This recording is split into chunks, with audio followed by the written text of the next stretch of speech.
Título: O mal-estar na civilização. Iniciaremos pela nota do editor inglês. A atual tradução baseia-se na publicada em 1930. O primeiro capítulo do original alemão foi publicado pouco antes do resto do livro em Psychoanalyse, novembro até dezembro de 1929. O quinto capítulo apareceu separadamente no número seguinte do mesmo periódico, que foi de janeiro a fevereiro de 1930. 2 ou 3 notas de rodapé a mais foram incluídas na edição de 1931 e uma frase final foi acrescentada à obra. Nenhum desses acréscimos apareceram na primeira versão da tradução inglesa. Freud terminara O Futuro de uma Ilusão no outono de 1927. Durante os 2 anos seguintes, principalmente, sem dúvida, por causa de sua doença, produziu pouquíssimo. No verão de 1929, porém, começou a escrever outro livro, mais uma vez sobre um assunto sociológico. O primeiro esboço foi terminado por volta de fins de julho. O livro foi enviado à gráfica no começo de novembro e realmente publicado antes do fim do ano, embora trouxesse a data de 1930 em sua página de rosto. Jones, 1957. O título original para ele escolhido por Freud foi Das Unglück in der Kultur, ou seja, a infelicidade na civilização. Mas Unglück foi posteriormente alterado para Unbehagen, palavra para a qual foi difícil escolher um equivalente em inglês, embora o francês malaise pudesse ter servido. Numa carta à sua tradutora, a senhora Rivière, Freud sugeriu, abre aspas, o desconforto do homem na civilização, fecha aspas, mas foi ela própria que descobriu a solução ideal para a dificuldade no título finalmente adotado. O tema principal do livro, o antagonismo irremediável entre as exigências do instinto e as restrições da civilização, pode ter sua origem remontada a alguns dos mais antigos trabalhos psicológicos de Freud. Assim, em 31 de maio de 1897, escreveu a Flies que o incesto é antissocial e a civilização consiste numa progressiva renúncia a ele. Freud, 1950, a Rascunho N. E um ano depois, no artigo Sexuality in the Etiology of the Neuroses, 1898, escreveu que podemos com justiça responsabilizar nossa civilização pela disseminação da neurastenia, não bastante, Em seus primeiros trabalhos, Freud não parece ter considerado a repressão como sendo inteiramente devida a influências sociais externas, embora em seus 3 ensaios, 1905d, fale da relação inversa que existe entre a civilização e o livre desenvolvimento da sexualidade. Edição Estandarte Brasileira, 1972. Em outra passagem da mesma obra, fez o seguinte comentário sobre as barreiras opostas ao instinto sexual surgidas durante o período de latência. Tem-se das crianças civilizadas uma impressão de que a construção dessas barreiras é um produto da educação, e sem dúvida a educação muito tem a ver com ela, mas na realidade este desenvolvimento é organicamente determinado e fixado pela hereditariedade e pode ocasionalmente ocorrer sem qualquer auxílio da educação. A noção de haver uma repressão orgânica que prepara o caminho para a civilização, noção expandida nas 2 longas notas de rodapé ao início e ao final do capítulo 4, remonta ao mesmo período anterior, numa carta a Flies, em 14 de novembro de 1897. Freud escreveu que frequentemente suspeitou que algo orgânico desempenhou um papel na repressão. Prossegue no mesmo sentido daquelas notas de rodapé, sugerindo a importância, como fatores de repressão, da adoção de uma postura ereta e da substituição do olfato pela vista como sentido dominante. Uma alusão ainda mais precoce à mesma ideia ocorre numa carta de 11 de janeiro de 1897. Nos trabalhos publicados de Freud, as únicas menções dessas ideias antes do atual parecem ser uma breve passagem na Análise do Hartmann, 1909d, e outra ainda mais sucinta no 2º artigo sobre a Psicologia do Amor, 1912d.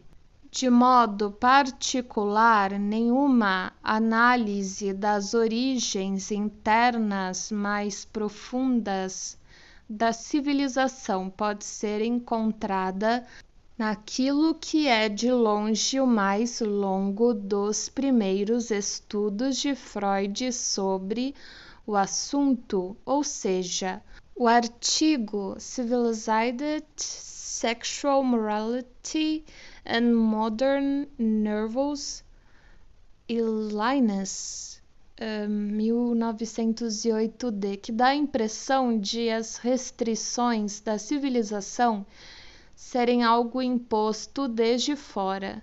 Na verdade, contudo, não foi possível nenhuma avaliação clara do papel desempenhado nessas restrições pelas influências internas e externas e seus efeitos recíprocos, até que as investigações realizadas por Freud sobre a psicologia do ego o conduziram às hipóteses sobre o superego e sua origem nas mais antigas relações objetais do indivíduo.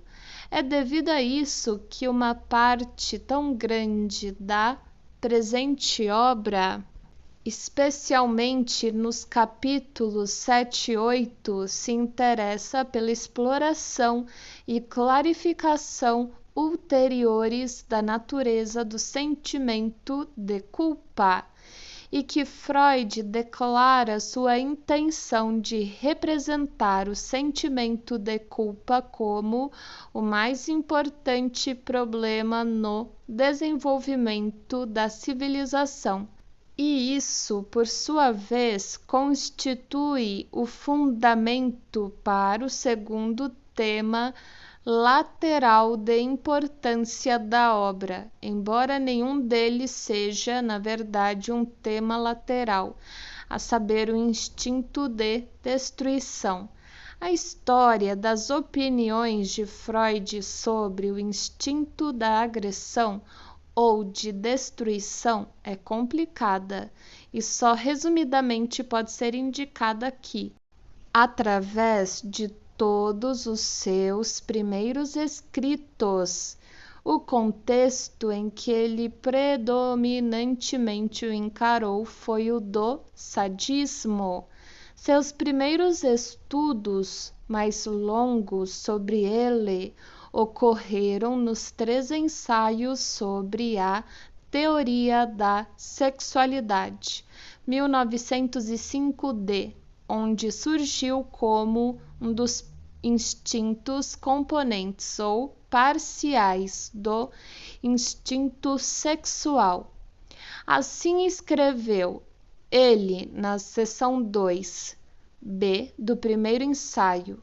O sadismo corresponderia a um componente agressivo do instinto sexual que se tornou independente e exagerado e, por deslocamento, usurpou a posição dominante. Não obstante, posteriormente, na seção 4 do segundo ensaio, a independência original dos impulsos agressivos foi reconhecida. Pode-se presumir que os impulsos de crueldade surgem de fontes que são, na realidade, independentes da sexualidade, mas podem unir-se a ela num estágio prematuro. As fontes independentes indicadas deveriam ter sua origem remontada aos instintos autopreservativos. Essa passagem foi alterada na edição de 1915, onde se declarou que o impulso da crueldade surge do instinto de domínio, e a frase sobre ser ele independente da sexualidade foi omitida, mas já em 1909, no decorrer do combate às teorias de Adler, Freud fizera um pronunciamento muito mais amplo na seção 2 do terceiro capítulo da História Clínica do Pequeno Hans, 1909b. Freud escreveu: "Não consigo convencer-me da existência de um instinto agressivo especial ao lado dos instintos familiares de autopreservação e sexo, e em pé de igualdade com eles. A relutância em aceitar um instinto agressivo independente da libido foi auxiliada pela hipótese do narcisismo. Os impulsos de agressividade e de ódio também, desde o início, pareceram pertencer ao instinto autopreservativo, e visto que este se achava agora incluído na libido, não se exigia qualquer instinto agressivo independente. E assim era a despeito da bipolaridade das relações objetais, das frequentes misturas de amor e ódio, e da complexa origem do próprio ódio. Foi somente após a hipótese formulada por Freud de um instinto de morte que o instinto agressivo verdadeiramente independente apareceu em Beyond the Pleasure Principle, 1920. Mas é de notar que, mesmo aí, e nos escritos posteriores de Freud, por exemplo, no capítulo 4 de Ego and the Id, o instinto agressivo ainda era algo secundário, derivado do instinto de morte, autodestrutivo e primário. Isso é verdadeiro ainda quanto à presente obra, embora que a ênfase esteja colocada mais nas manifestações do instinto de morte voltadas para fora, e também quanto aos estudos ulteriores do problema na última parte da Conferência 33 das New Introductory Lectures 1922A e em mais de um ponto no esboço da Psicanálise 1940A, entre colchetes 1938, Pequena Coleção das Obras de Freud, livro 7, Imago Editora, 1974. De publicação póstuma, sem embargo, é tentador citar um par de frases de uma carta escrita por Freud em 27 de maio de 1937, à princesa Marie Bonaparte, na qual parece aludir a uma maior independência original da destrutividade externa. A interiorização do instinto agressivo é naturalmente o correspondente da exteriorização da libido quando ela se transfere do ego para os objetos. Teríamos um quadro esquemático nítido se supuséssemos que originalmente, ao início da vida, toda a libido era dirigida para o interior e toda a agressividade para o exterior, e que, no decorrer da vida, isso gradativamente se alterava, mas talvez isso possa não ser correto. É justo acrescentar que, em sua carta seguinte, Freud escrevia: peço-lhe para não dar muito valor às minhas observações sobre o instinto de destruição. Elas só foram feitas fortuitamente e teriam de ser cuidadosamente pensadas antes de publicadas. Ademais, pouco há de novo nelas. É óbvio, portanto, que o Mal-Estar na Civilização é uma obra cujo interesse ultrapassa bastante a sociologia. Partes consideráveis da primeira tradução, 1930, do presente trabalho foram incluídas em Civilization, War and Death. Selections from 3 Works by Sigmund Freud, da autoria de Hickman. Agora iniciaremos o texto. Subtítulo 1. É impossível fugir à impressão de que as pessoas comumente empregam falsos padrões de avaliação, isto é, de que buscam poder, sucesso e riqueza para elas mesmas e os admiram nos outros, subestimando tudo aquilo que verdadeiramente tem valor na vida. No entanto, ao formular qualquer juízo geral desse tipo, corremos o risco de esquecer quão variados são o mundo humano e sua vida mental. Existem certos homens que não contam com a admiração de seus contemporâneos, embora a grandeza deles repouse em atributos e realizações completamente estranhos aos objetivos e aos ideais da multidão. Facilmente poder-se-ia ficar inclinado a supor que, no final das contas, apenas uma minoria aprecia esses grandes homens, ao passo que a maioria pouco se importa com eles.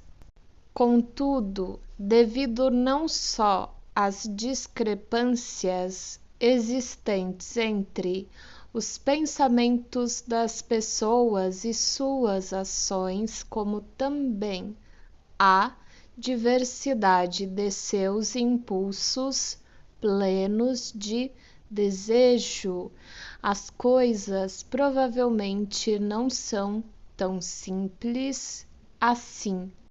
Um desses seres excepcionais refere-se a si mesmo como meu amigo nas cartas que me remete. Enviei-lhe o meu pequeno livro que trata a religião como sendo uma ilusão, e ele me respondeu que concordava inteiramente com esse meu juízo, lamentando, porém, que eu não tivesse apreciado corretamente a verdadeira fonte da religiosidade.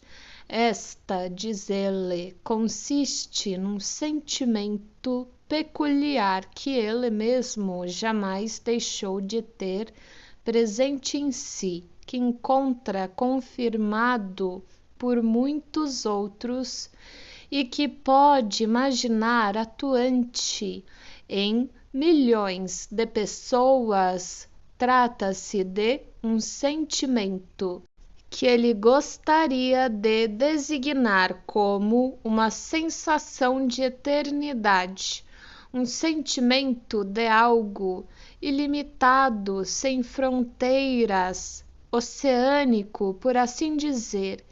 Esse sentimento, acrescenta, configura um fato puramente subjetivo e não um artigo de fé. Não traz consigo qualquer garantia de imortalidade pessoal, mas constitui a fonte da energia religiosa de que se apoderam as diversas igrejas e sistemas religiosos. É por eles veiculado para canais específicos e, indubitavelmente, também por eles exaurido.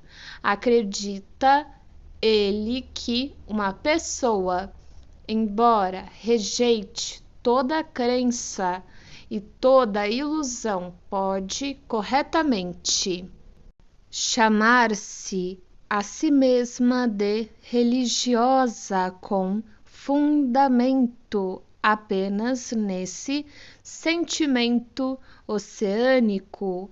As opiniões expressas por esse amigo que tanto respeito e que outrora já louvara a magia da ilusão num poema causaram-me não pequena dificuldade.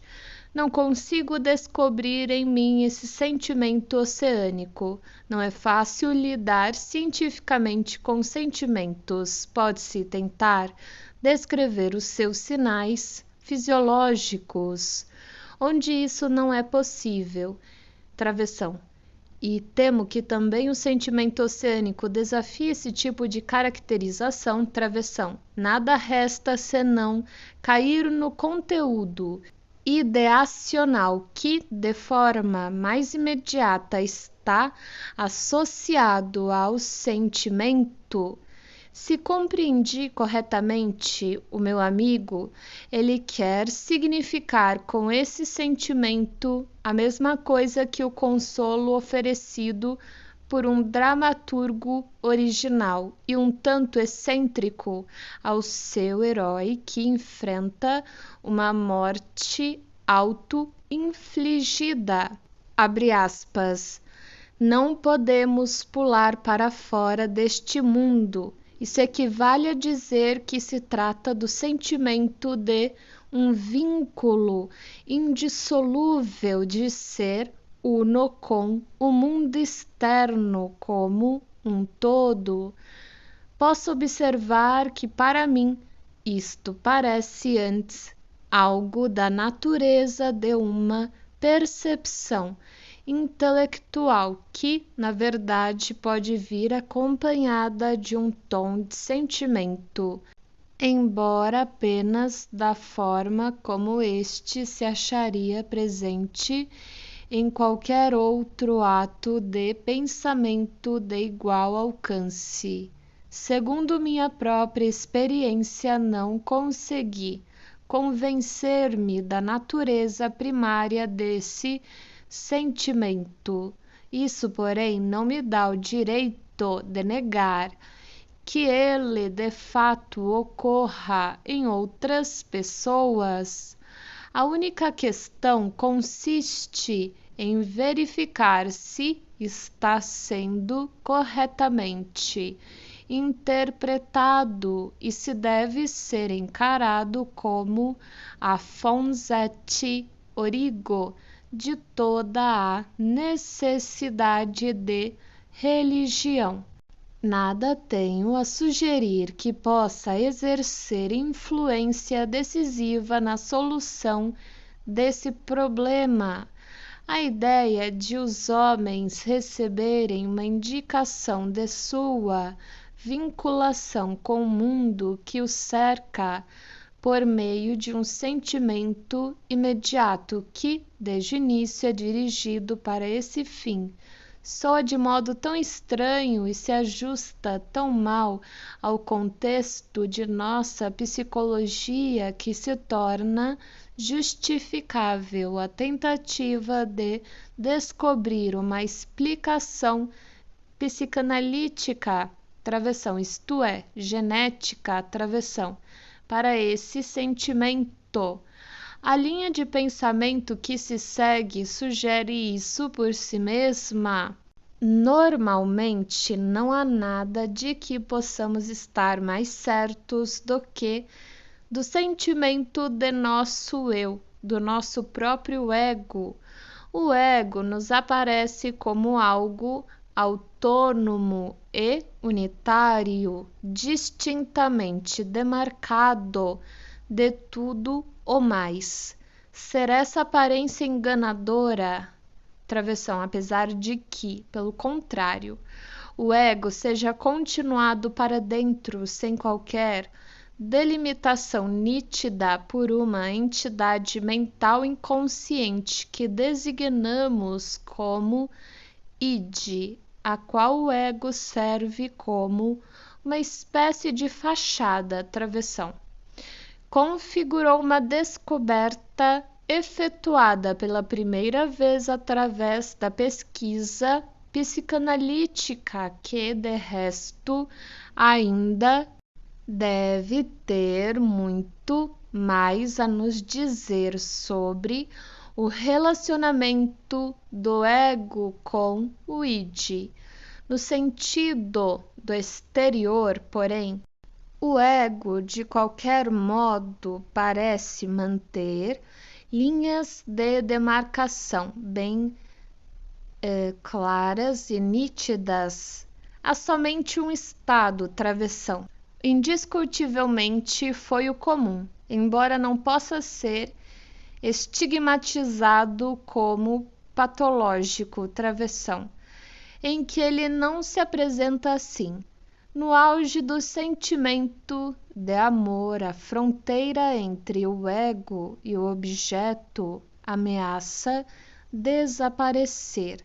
Contra todas as provas de seus sentidos, um homem que se ache enamorado declara que eu e tu são um só. Está preparado para se conduzir como se isso constituísse um fato. Aquilo que pode ser temporariamente eliminado por uma função fisiológica, isto é, normal, deve também naturalmente estar sujeito a perturbações causadas por processos patológicos. A patologia nos familiarizou com grande número de estados em que as linhas fronteiriças entre o ego e o mundo externo se tornam incertas, ou nos quais, na realidade, elas se acham incorretamente traçadas. Há casos em que partes do próprio corpo de uma pessoa, inclusive partes de sua própria vida mental, suas percepções, pensamentos e sentimentos, lhe parecem estranhas e como não pertencentes a seu ego. Há outros casos em que a pessoa atribui ao mundo externo coisas que claramente se originam em seu próprio ego e que por estes deveriam ser reconhecidas.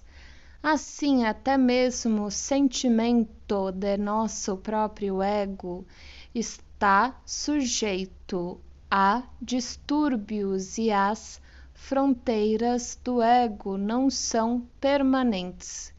Uma reflexão mais apurada nos diz que o sentimento do ego do adulto não pode ter sido mesmo desde o início, deve ter passado por um processo de desenvolvimento que, se não pode ser demonstrado, pode ser construído com um razoável grau de probabilidade. Uma criança recém-nascida ainda não distingue o seu ego do mundo externo como fonte das sensações que fluem sobre ela. Aprende gradativamente a fazê-lo, reagindo a diversos estímulos. Ela deve ficar fortemente impressionada pelo fato de certas fontes de excitação, que posteriormente identificará como sendo os seus próprios órgãos corporais, poderem provê-la de sensações a qualquer momento, ao passo que, de tempos em tempos, outras fontes lhe fogem, entre as quais se destaca a mais desejada de todas, o seio da mãe, só reaparecendo como resultado de seus gritos de socorro. Desse modo, pela primeira vez, o ego é contrastado por um objeto sob a forma de algo que existe exteriormente e que só é forçado a surgir através de uma ação especial. Um outro incentivo para o desengajamento do ego com relação à massa geral de sensações, isto é, para o reconhecimento de um exterior, de um mundo externo, é proporcionado pelas frequentes, múltiplas e inevitáveis sensações de sofrimento e desprazer, cujo afastamento e cuja fuga são impostos pelo princípio do prazer, no exercício de seu irrestrito domínio. Surge então uma tendência a isolar do ego tudo que pode tornar-se fonte de tal desprazer, a lançá-lo para fora e a criar um puro ego em busca de prazer, que sofre o confronto de um exterior estranho e ameaçador. As fronteiras desse primitivo ego em busca de prazer não podem fugir a uma retificação através da experiência. Entretanto, algumas das coisas difíceis de serem abandonadas por proporcionarem prazer são não ego, mas objeto, e certos sofrimentos que se procura extirpar mostram-se inseparáveis do ego por causa de sua origem interna. Assim, acaba-se por aprender um processo através do qual, por meio de uma direção deliberada das próprias atividades sensoriais e de uma ação muscular apropriada, se pode diferenciar entre o que é interno, travessão, ou seja, que pertence ao ego, e o que é externo, travessão, ou seja, que emana do mundo externo. Desse modo, dá-se o primeiro passo no sentido da introdução do princípio da realidade que deve dominar o desenvolvimento futuro.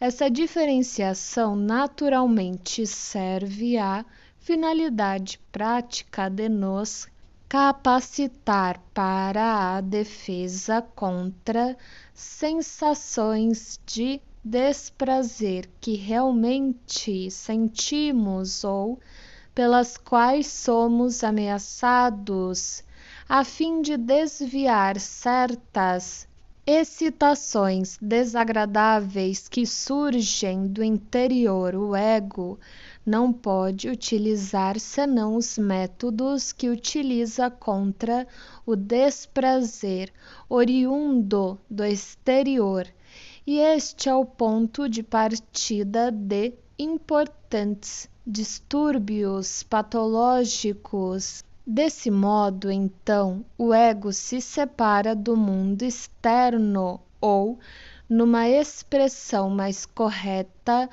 originalmente o ego inclui tudo posteriormente, separa de si mesmo um mundo externo. Nosso presente sentimento do ego não passa, portanto, de apenas um mirrado resíduo de um sentimento muito mais inclusivo, travessão. Na verdade, totalmente abrangente, travessão, que corresponde a um vínculo mais íntimo entre o ego e o mundo que o cerca. Supondo que há muitas pessoas em cuja vida mental esse sentimento primário do ego persistiu em maior ou menor grau, ele existiria nelas ao lado do sentimento do ego mais estrito e mais nitidamente demarcado da maturidade como uma espécie de correspondente seu. Nesse caso, o conteúdo ideacional a ele apropriado seria exatamente o de ilimitabilidade e o de um vínculo com o universo, travessão. As mesmas ideias com que meu amigo elucidou o sentimento oceânico. Contudo, terei eu direito de presumir a sobrevivência de algo que já se encontrava originalmente lá, lado a lado com o que posteriormente dele se derivou? Sem dúvida, sim. Nada existe de estranho em tal fenômeno, tanto no campo mental como em qualquer outro. No reino animal, atemo-nos à opinião de que as espécies mais altamente desenvolvidas se originaram das mais baixas. No entanto, ainda hoje encontramos em existência todas as formas simples. A raça dos grandes sáurios se extinguiu e abriu caminho para os mamíferos. O crocodilo, porém, legítimo representante dos sáurios, ainda vive entre nós. Essa analogia pode ser excessivamente remota, além de debilitada pela circunstância de as espécies inferiores sobreviventes não serem, em sua maioria, os verdadeiros ancestrais das espécies mais altamente desenvolvidas dos dias atuais. Via de regra, os elos intermediários extinguiram-se e só os conhecemos através de reconstruções. No domínio da mente, por sua vez, o elemento primitivo se mostra tão comumente preservado ao lado da versão transformada que dele surgiu, que se faz desnecessário fornecer exemplos como prova.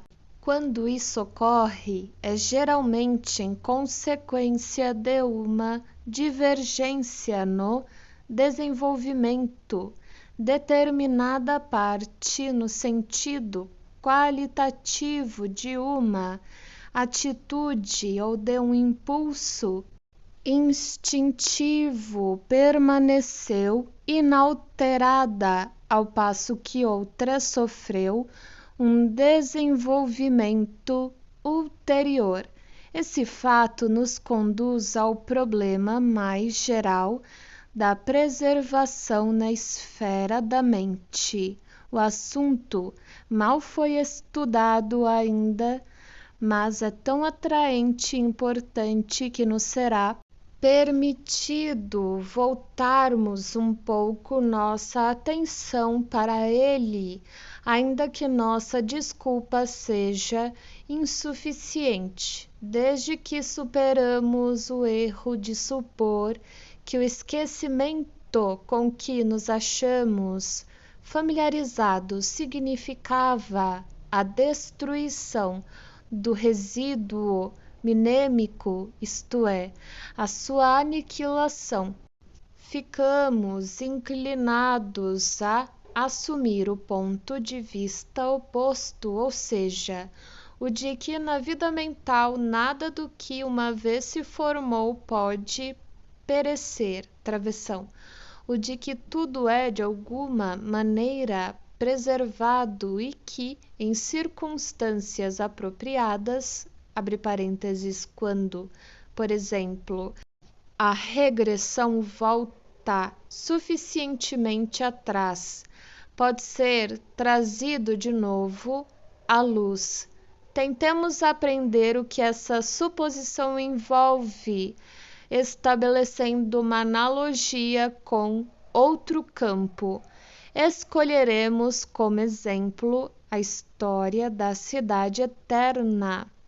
Os historiadores nos dizem que a Roma mais antiga foi a Roma Quadrata, uma povoação sediada sobre o Palatino. Seguiu-se a fase dos Septimontium, uma federação das povoações das diferentes colinas. Depois veio a cidade limitada pelo Muro de Sérvio e mais tarde ainda, após todas as transformações ocorridas durante os períodos da república e dos primeiros Césares, a cidade que o imperador Aureliano cercou com as suas muralhas. Não comparemos mais as modificações, porque a cidade passou.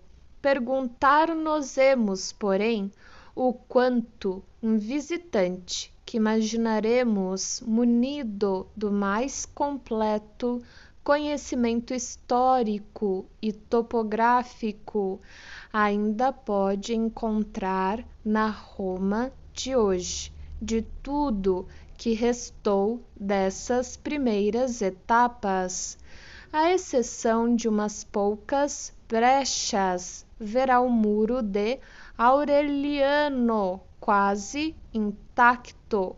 Em certas partes poderá encontrar seções do muro sérvio que foram escavadas e trazidas à luz.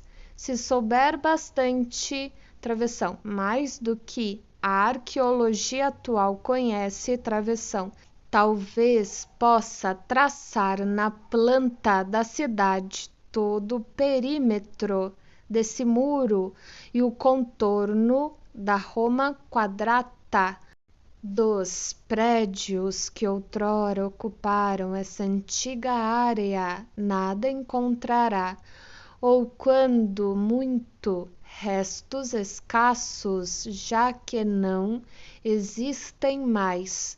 No máximo, as melhores informações sobre a Roma da era republicana capacitariam-no apenas a indicar os locais em que os templos e edifícios públicos daquele período se erguiam.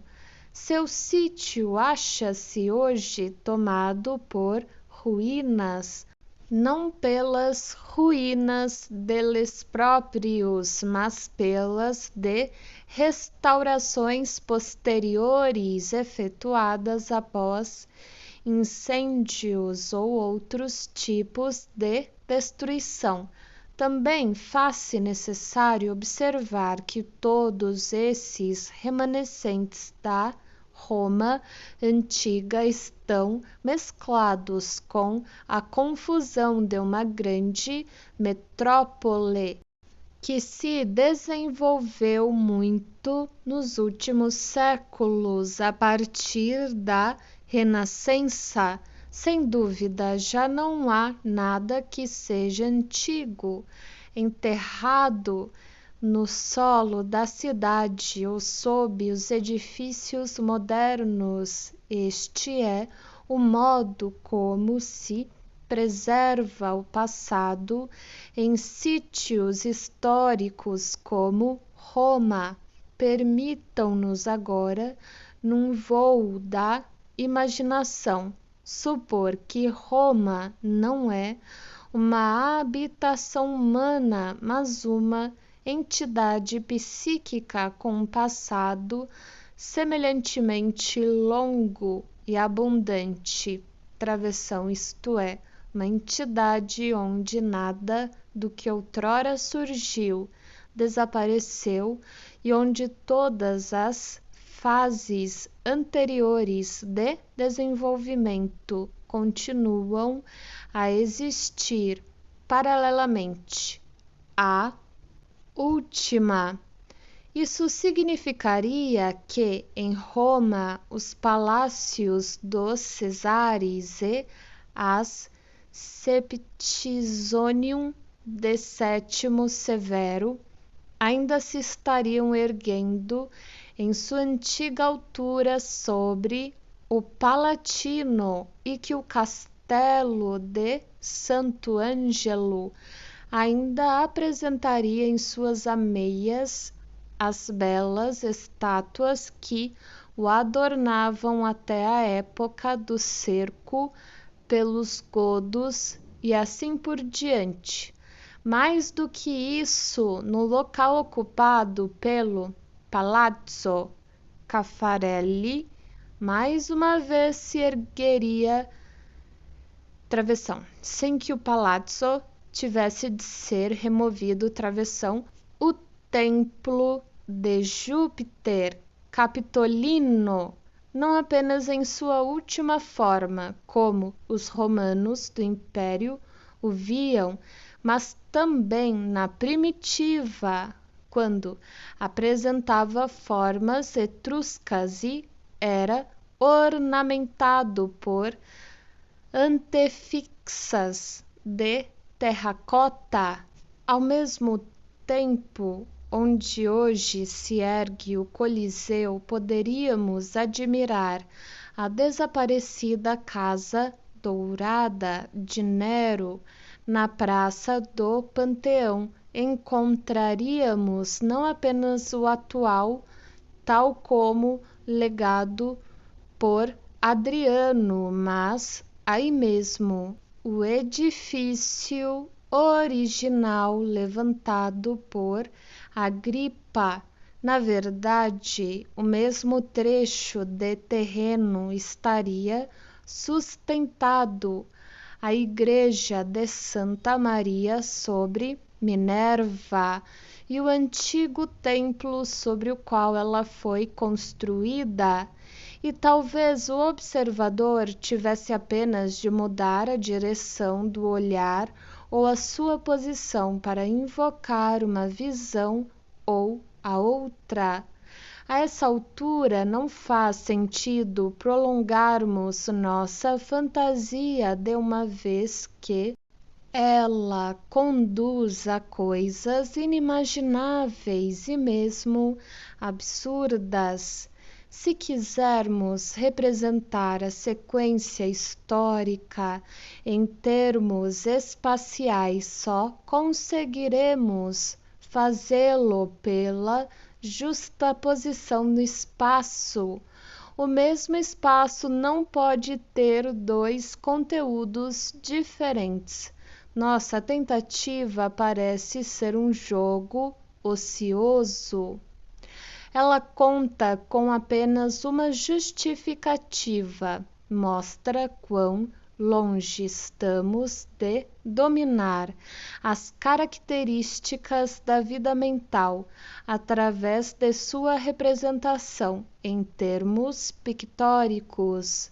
A outra objeção a ser considerada pode-se levantar a questão da razão, porque escolhemos precisamente o passado de uma cidade para compará-lo com o passado da mente.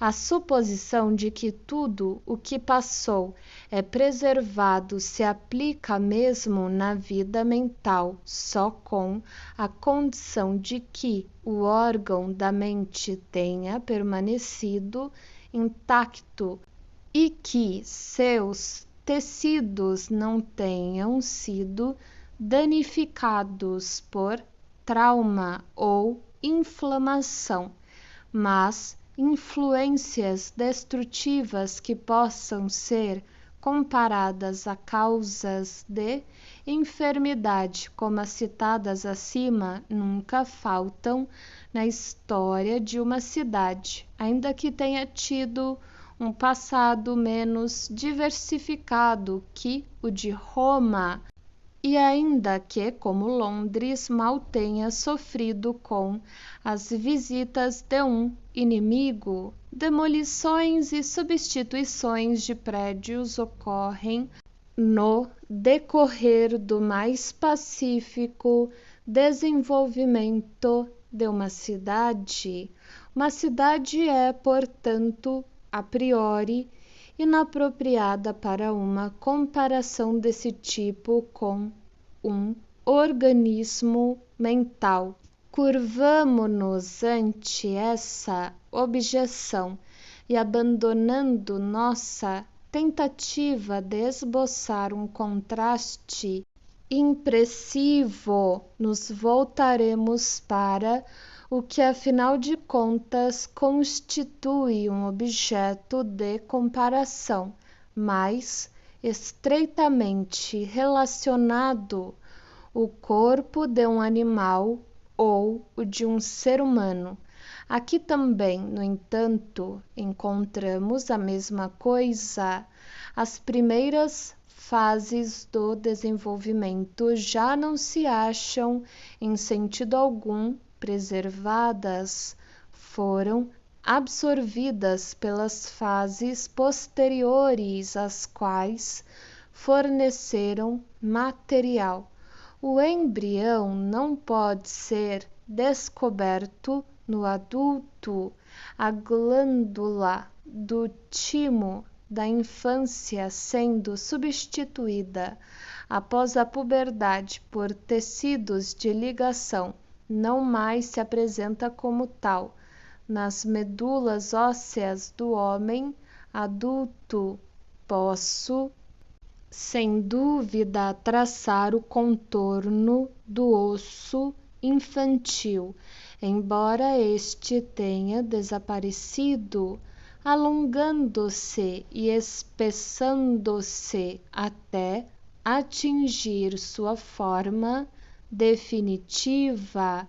Permanecem o fato de que só na mente é possível a preservação de todas as etapas anteriores, lado a lado com a forma final, e o de que não estamos em condições de representar esse fenômeno em termos pictóricos. Talvez estejamos levando longe demais essa reflexão.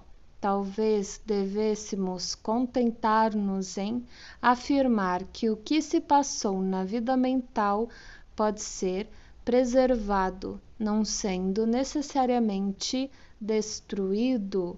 É sempre possível que, mesmo na mente, algo do que é antigo seja apagado ou absorvido, quer no curso normal das coisas, quer como exceção, a tal ponto que não possa ser restaurado nem revivecido por meio algum, ou que a preservação em geral dependa de certas condições favoráveis. É possível, mas nada sabemos a esse respeito. Podemos apenas prender-nos ao fato de ser antes regra e não exceção o passado achar-se preservado na vida mental. Assim, estamos perfeitamente dispostos a reconhecer que o sentimento oceânico existe em muitas pessoas e nos inclinamos a fazer sua origem remontar a uma fase primitiva do sentimento do ego. Surge então uma nova questão: que direito tem esse sentimento de ser considerado como a fonte das necessidades religiosas? Esse direito não me parece obrigatório. Afinal de contas, um sentimento só poderá ser fonte de energia se ele próprio for expressão de uma necessidade intensa. A derivação das necessidades religiosas a partir do desamparo do bebê e do anseio pelo pai que aquela necessidade desperta parece-me incontrovertível, desde que em particular o sentimento não seja simplesmente prolongado a partir dos dias da infância, mas permanentemente sustentado pelo medo do poder superior do destino. Não consigo pensar em nenhuma necessidade da infância tão intensa quanto a da proteção de um pai. Dessa maneira, o papel desempenhado pelo sentimento oceânico, que poderia buscar algo como a restauração do narcisismo ilimitado, é deslocado de um lugar em primeiro plano. A origem da atitude religiosa pode ser remontada em linhas muito claras até o sentimento de desamparo infantil. Pode haver algo mais por trás disso, mas presentemente ainda está envolto em obscuridade. Posso imaginar que o sentimento oceânico se tenha vinculado à religião posteriormente.